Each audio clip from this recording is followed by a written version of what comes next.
Sejam todos mais que bem-vindos à minha, a sua, a nossa Fono Pocket Class. Na Fono Pocket Class de hoje nós vamos falar sobre pragmática. O que é a pragmática e o que nós fonoaudiólogos precisamos observar nas crianças com relação à habilidade pragmática, ok? Então vamos começar definindo. A pragmática é uma habilidade de linguagem que tem a ver com intenção comunicativa, ou seja, a minha intenção de me comunicar com a outra pessoa e também de usar a minha comunicação dentro de um contexto adequado, dentro daquilo que o contexto está pedindo. Vamos escrever lá na lousa?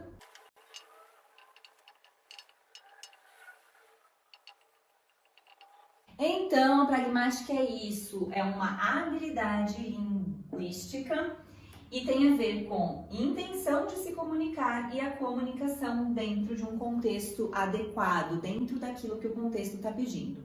Tá, e pensando em como que o fonoaudiólogo avalia a pragmática, tanto para você que é fono, estudante de fono e ainda não sabe muito bem, quanto para você que é pai, que está com um filho que tem atraso de linguagem ou atraso de fala e não sabe muito bem como que essa avaliação é feita. Vamos descobrir agora. São 3 pontos principais que eu vou me atentar dentro da pragmática. Então é o espaço comunicativo, o meio comunicativo e as funções comunicativas. Então vamos ver agora o que significa cada um deles.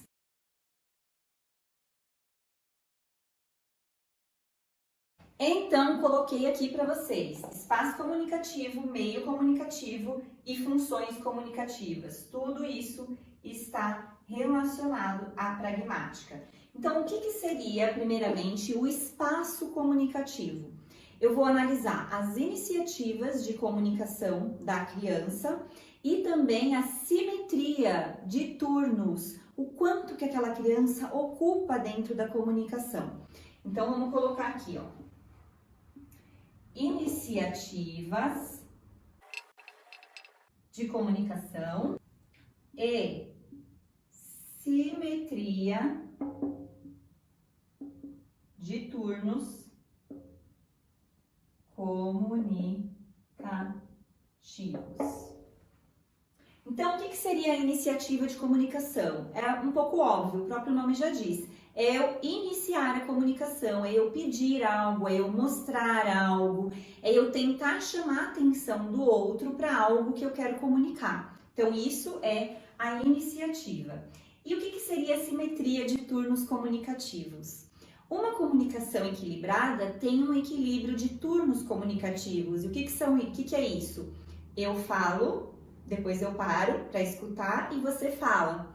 Então, quando alguém ocupa demais esse espaço na comunicação, existe uma assimetria no turno comunicativo e isso pode estar prejudicando essa habilidade pragmática. Exemplo, muitas vezes crianças que têm dificuldade de fala e a gente vai avaliar, nós pedimos para que os pais interajam com essa criança para a gente ver como se dá essa interação.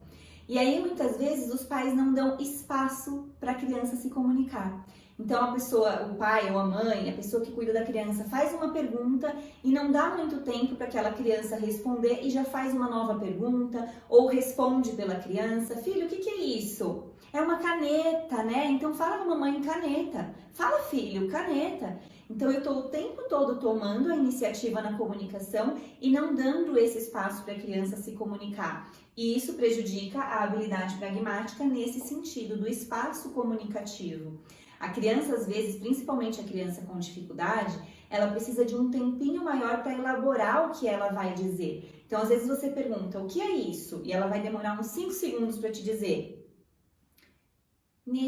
Caneta, ou responder da forma que ela sabe falar. Se você não dá esse tempo, o espaço comunicativo fica com turnos assimétricos, tá? Então, essa é uma das características que nós avaliamos, não só na interação dos pais com a criança, mas na interação da própria criança com a gente. Existe também o oposto, aquela criança que fala muito disparadamente e aí não te dá espaço para responder. Isso não só com criança, existe com adulto também. Enfim, uma das coisas muito importantes que nós vamos ter que avaliar na habilidade pragmática é o espaço comunicativo, as iniciativas e a simetria dos turnos comunicativos. E com relação ao meio comunicativo, quais são os possíveis meios comunicativos? São 3: verbal, vocal e gestual. Então, o que isso significa? O meio comunicativo é a forma pela qual eu escolhi me comunicar. Então, se for verbal, é quando eu me comunico com emissões que tenham pelo menos 75% de fonemas, de sons da fala, da língua que eu falo. Então, por exemplo, se eu falo dá, se eu falo quer, se eu falo mamá, tudo isso é considerado um meio de comunicação verbal. Eu estou verbalizando por meio de palavras. E o meio comunicativo vocal é o que acontece por meio de vocalizações. Sabe aquela criança que ainda não fala, mas ela aponta para o que ela quer e faz vocaliza para chamar sua atenção e aponta para mostrar o que ela quer? Então, essa vocalização de que não tem os sons de palavras, os sons realmente verbais, mas tem uma intenção comunicativa, é o meio vocal. Então, é quando a criança faz e tenta chamar a sua atenção por meio da vocalização. Isso acontece muito cedo, quando eles ainda são bem bebezinhos, que eles já conseguem vocalizar e muitas vezes vocalizam para chamar a atenção de quem está cuidando. Se você faz uma gracinha na frente do bebê e ele faz tudo isso é vocalização. E se for com intenção comunicativa, é um meio comunicativo também. E tem o gestual, que é quando eu uso gestos para me comunicar. Então, quando eu aponto algo, quando eu faço assim, querendo dizer vem, quando eu faço assim, querendo dizer tchau, quando eu faço assim, mandando um beijo, tudo que é gesto, que traz algum tipo de comunicação, que tem a intenção de chamar o outro, entra como meio comunicativo gestual. E com relação aos meios comunicativos, eles podem acontecer ao mesmo tempo. Então, como eu até dei o exemplo, a criança aponta e vocaliza. Ela está usando 2 meios comunicativos, o gestual e o vocal, né? As vocalizações. Ou eu posso fazer assim, vem, eu estou usando também 2 meios comunicativos. O gesto de vem e a palavra. Então, o meio comunicativo verbal e gestual. Quando o fonoaudiólogo avalia a criança, a habilidade pragmática da criança, ele vai fazer uma correlação da idade dessa criança com os meios comunicativos que ela utiliza. Então, inicialmente, antes da criança desenvolver a fala, ela se comunica muito por meio de vocalizações e depois também por meio de gestos. Por volta de 8, 9 meses, a criança já começa a apontar, a fazer gestos para se comunicar. E a tendência é que conforme essa criança vá se desenvolvendo e vá aprendendo a falar, ela vai se desligando, deixando de usar cada vez mais as vocalizações e utilizando sempre um meio de comunicação verbal. E o meio de comunicação verbal, ele não vai eliminar o gesto, mas o ideal é que ele venha acompanhado do gesto. Então, o gesto não vai substituir a palavra, ele pode vir como algo a mais na comunicação da criança. Inclusive, esse é um ponto muito importante de eu abordar aqui com vocês, porque eu recebo mensagens assim: como que eu faço para o meu filho parar de apontar e falar o que ele quer? E na verdade, nós não precisamos fazer a criança parar de apontar, porque o apontar também é uma comunicação e inclusive é um sinal de que está tudo bem com a comunicação. É um sinal de que a criança tem intenção comunicativa e se ela está usando esse gesto, por exemplo, para conseguir o que ela quer, tem um pacote de bolacha em cima da mesa e ela aponta para mostrar para você que ela quer, ela está se comunicando dentro do contexto adequado. Então, ok, aí o que você vai precisar fazer é usar outros estímulos, caso essa criança ainda não fale, para que ela desenvolva também o meio comunicativo verbal. Mas apontar e usar gestos na comunicação é super positivo, inclusive para as crianças que têm dificuldade de fala, porque é uma forma dela se comunicar, dela pedir o que ela quer, ou seja, dela usar o que nós chamamos de funções comunicativas.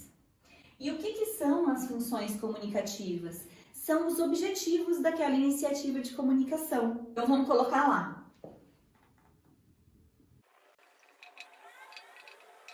Então, com que objetivo a criança está se comunicando? E aí existem várias funções comunicativas.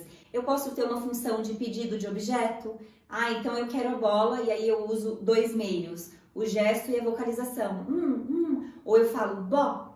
Eu falei bó, me apontei para a bola. É um meio verbal, embora eu não tenha falado a palavra completa, junto com o gesto de apontar para pedir um objeto, pedir o que eu quero. Tem ainda um pedido de ação. Exemplo, a criança levanta o bracinho para que você pegue no colo. Às vezes ela não falou nada, ela não vocalizou nada, mas ela fez um gesto que você já entendeu o que ela está querendo comunicar. Ela quer que você a pegue no colo, por isso ela ergueu os bracinhos. Existe um pedido de consentimento, aquilo que a criança sabe que não pode fazer, ela vai olhando para você antes de encostar em algum objeto. Minha filha adora colocar a mão no lixo, ela sabe que não pode colocar a mão no lixo. Então ela já vai chegando perto do lixo com a mão olhando para mim, meio que me perguntando, e aí, posso colocar a mão lá dentro?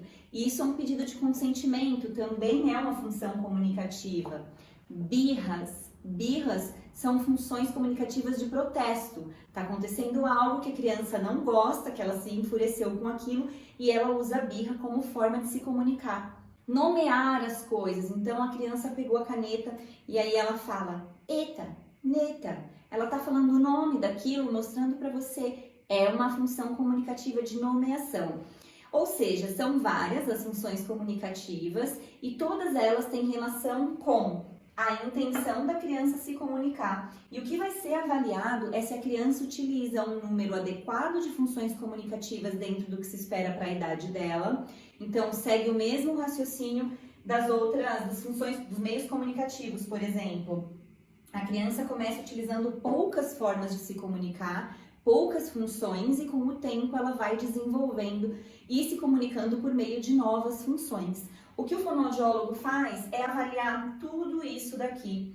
E aí, geralmente, crianças que têm dificuldade de iniciar a comunicação, que têm dificuldade de socializar e de se comunicar dentro de um contexto adequado ou de agir dentro do que o contexto pede, tem suspeita de autismo. Mas vejam bem, a minha intenção com essas Pocket Classes não é fazer com que os pais consigam diagnosticar seus filhos dentro de casa. Isso é apenas uma das características que são observadas nas crianças que têm suspeita de autismo. Para chegar nesse diagnóstico é necessária uma avaliação multidisciplinar com outros profissionais, tá? Então, você que é pai, que é mãe, que me acompanha aqui, se tem alguma coisa te incomodando, não fica com a pulguinha atrás da orelha ou tentando diagnosticar o seu filho em casa. Esses diagnósticos são super complexos, inclusive para os profissionais, então é muito importante que você procure realmente um acompanhamento, certo? Essas aulas que eu trago aqui é para que vocês tenham ideia do que está sendo avaliado, do que vai ser observado no seu filho e também do que você pode observar dentro de casa para desconfiar se tem alguma coisa de errado ou não. A habilidade pragmática não é uma habilidade linguística que está alterada só nas crianças com TEA, tá? Com autismo. Inclusive, tem alguns adultos com dificuldade de se comunicar por uma inabilidade na habilidade pragmática. Inabilidade na habilidade ficou meio redundante, né? Mas vocês me entenderam. Com uma dificuldade de pragmática. Então, sempre precisa passar por uma avaliação. Se você que está me assistindo aqui é fonoaudiólogo ou estudante de fonoaudiologia e quer aprender bem profundamente como avaliar a habilidade pragmática e todas as outras habilidades de linguagem, eu tenho um curso de avaliação de fala e linguagem infantil super completo e nesse curso eu abordo passo a passo com exemplos práticos de como avaliar a habilidade pragmática utilizando o teste de pragmática do protocolo ABFW, certo? E se você que está me assistindo é pai, sente que tem alguma coisa de errado com a comunicação do seu filho, precisa passar por uma avaliação, tem um atraso de fala ou tem um atraso de linguagem, eu também inaugurei recentemente uma clínica virtual de fonoaudiologia, onde você pode receber esse atendimento por teleconsulta. Tanto o link para o curso quanto o link para a clínica estão na minha bio, que é a página inicial aqui do Instagram, e vocês podem ficar à vontade para conhecer o meu site, para conhecer a clínica e para conhecer o curso de avaliação de fala e linguagem e outros cursos que eu tenho disponíveis. Se você gostou desse vídeo, clica no joinha, no coraçãozinho aqui, clica em gostei, marca alguém aqui nos comentários que possa se interessar e deixa também sugestões de outros temas que você gostaria que eu gravasse aqui, que eu vou gravar com o maior carinho do mundo para vocês. Um beijo e até a nossa próxima Fono Pocket Class.